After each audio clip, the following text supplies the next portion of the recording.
Hello everyone, my name is William, aka the Swedish Polyglot, and on this channel I talk about language learning, psychology and philosophy.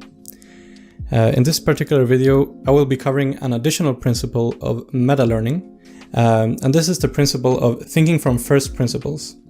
Another word for this is deconstruction, and this is basically taking an abstract problem, something complex like learning a language, and then deconstructing that into its fundamental or basic elements.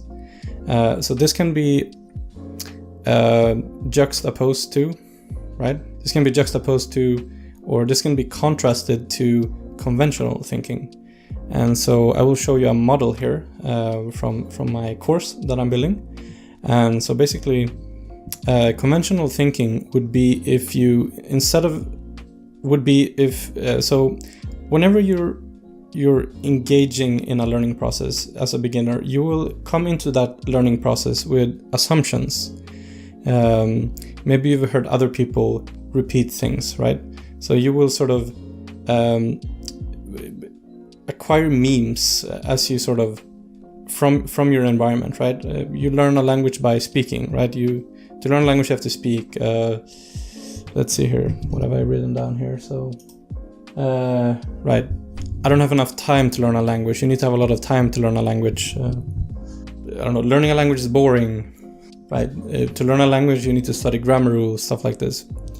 So these are basically assumptions that you should be aware of, that you probably have these assumptions.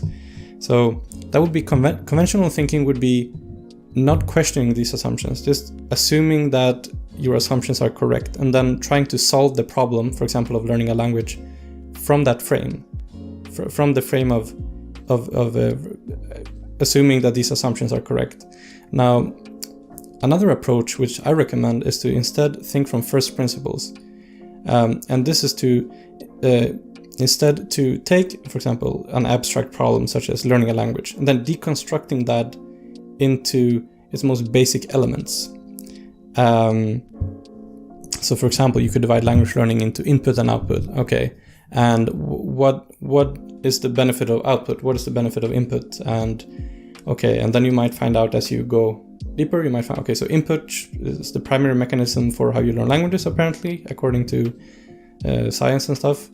And then, okay, so how can I make sure that my input is as effective, efficient, enjoyable as possible, etc.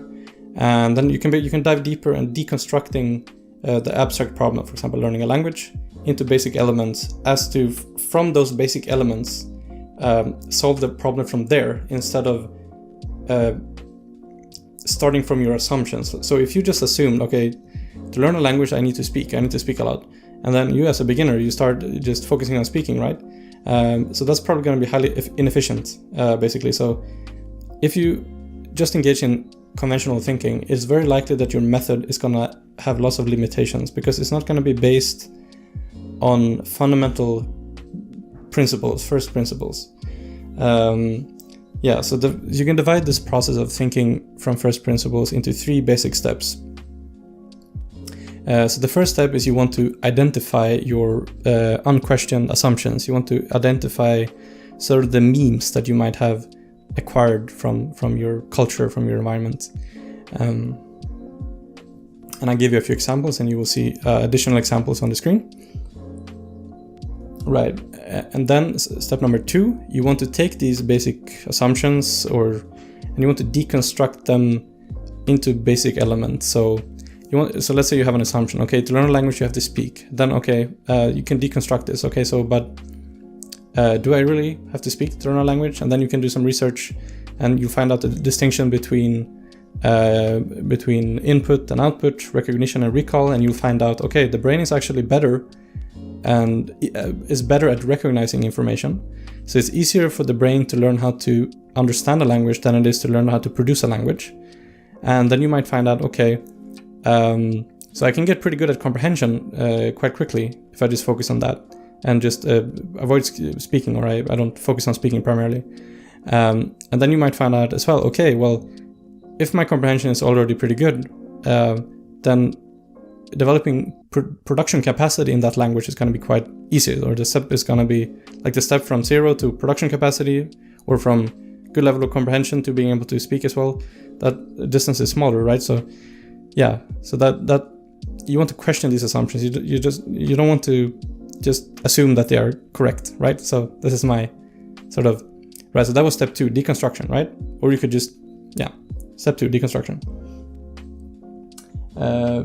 where you deconstruct it into basic principles, first principles, axioms, fundamental principles, basically. And you do this, like I said, by questioning, by doing research, looking up to, like, what does the science say? What do stuff like that. Maybe reading books and stuff like that. Right. And then the third step is generating solutions from these first principles.